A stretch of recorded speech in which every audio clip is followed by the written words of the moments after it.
তৃণমূল কাউন্সিলরদের অনুপস্থিতিতেই কালিয়াগঞ্জ পুরসভার নতুন পুরপ্রধান হিসেবে নির্বাচিত হলেন ৮ নম্বর ওয়ার্ডের বিজেপি কাউন্সিলর তথা রায়গঞ্জ লোকসভা কেন্দ্রের সাংসদ কার্তিক চন্দ্র পাল।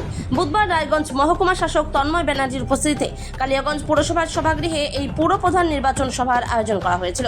রাজ্যে রাজনৈতিক পালাবদলের পর কালিয়াগঞ্জ পুরসভার তৃণমূলী পুরপ্রধান বিশ্বজিৎ কুণ্ডু এবং উপপুরপ্রধান জয়া বর্মন নিজ নিজ পদ থেকে পদত্যাগ করেন।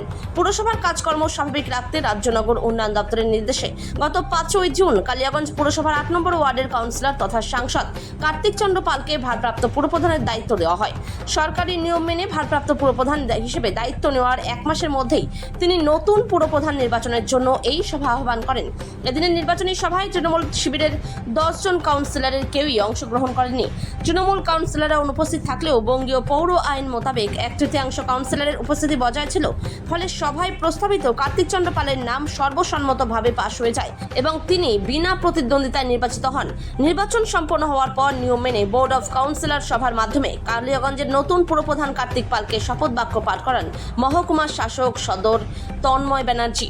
কালিয়াগঞ্জ পুরসভা তৃণমূলের সংখ্যাগরিষ্ঠ থাকা সত্ত্বেও পুরপ্রধান ও উপপুরপ্রধান পদত্যাগ করায় পুরসভা বিজেপির দখলে এলো।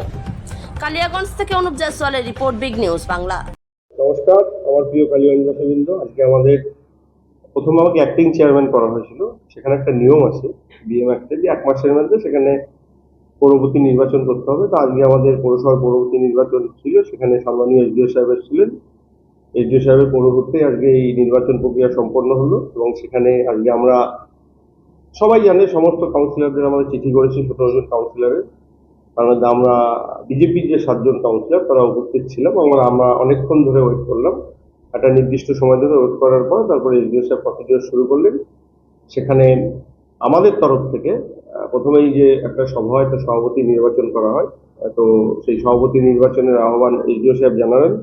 সেখানে আমি সভাপতি হিসাবে আমাদের সম্মানীয় কাউন্সিলর গৌতম বিশ্বাসের নাম প্রস্তাব করি। আমাদের আরো ২ জন কাউন্সিলর সমর্থন করেন এবং তার পরবর্তীতে গৌতমবাবু সভাপতি চেয়ারে বসে তিনি প্রসিডিওর অনুযায়ী উনি চেয়ারম্যান নির্বাচনের প্রক্রিয়া শুরু করেন। সেখানে উনি চেয়ারম্যানের নাম দেওয়ার জন্য আহ্বান করেন এবং সেখানে বলেন যে একটা নাম আসলে সেক্ষেত্রে কোনো নির্বাচন হবে না, তাকেই পৌরপ্রধান হিসাবে জয়ী বা তাকে ঘোষণা করা হবে। আর যদি সেখানে আরো ২টো নাম আসে বা একটা নাম আসে সেই ক্ষেত্রে ভোট যেভাবে হয় ভোটের প্রসিডিওর হবে।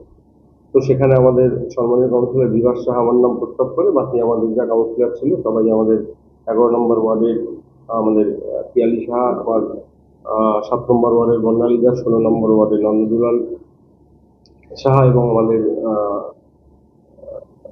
গৌরাঙ্গ দাস সবাই সমর্থন করে। তারপরে সভাপতি আমাকে চেয়ারম্যান হিসেবে নির্বাচিত করে নির্দেশ শপথ বাক্য পাঠ করা। এখনো অনুপস্থিত আমি বুঝতে পারি। আমরা তো আগের দিন আমাদের সম্ভবত পৌরসভার এক্সিকিউটিভ অফিসের সবার বাড়িতে চিঠি পাঠিয়ে রিসিভও করে নিয়ে আসছে। আমরা অনেকক্ষণ ওনাদের জন্য ওয়েটও করলাম। তারপরে এসডিও সাহেব বললেন এখন প্রসিডিওর শুরু করবো। আসবে আমরা পরবর্তীতে আলোচনা করে করবো। আমাদের স্ট্যান্ডিং কমিটি আছে, ভাইস চেয়ারম্যান আছে, সেগুলো পরবর্তীতে আমরা আলোচনা করে করবো।